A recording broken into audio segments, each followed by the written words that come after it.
கிறிஸ்துவுக்குள் பிரியமானவர்களே, ஒரு சில நேரங்களில் நம்மையும் அறியாமல் ஒரு விதமான பயம், கலக்கம் நம்மை ஆட்கொள்ளுகிறதல்லவா? தேவையில்லாத காரியங்களை சிந்தித்து இது என்னுடைய வாழ்க்கையில் நடக்குமோ என்று பயப்படுகிறோம் அல்லவா? இந்த காரியம் என்னுடைய வாழ்க்கையில் நடந்தால் சத்ரு மகிழ்ந்துருவானோ என்று நாம் கலங்குகிறோம் அல்லவா?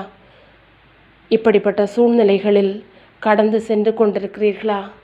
வேதம் சொல்லுகிறது, நீதியினால் ஸ்திரப்பட்டிருப்பாய், கொடுமைக்கு தூரமாவாய், பயமில்லாதிருப்பாய், திகிலுக்கு தூரமாவாய், அது உன்னை அணுகுவதில்லை. ஆமென கண்பானவர்களே, இந்த நேரம் ஒரு விசை கர்த்தருடைய பாதத்தில் உங்களுடைய பயம், கலக்கம் எதுவானாலும் வைத்துவிடுங்கள். கர்த்தாவே, இந்த காரியத்தினாலே என்னுடைய வாழ்க்கையில் கலக்கம் ஏற்படுகிறது.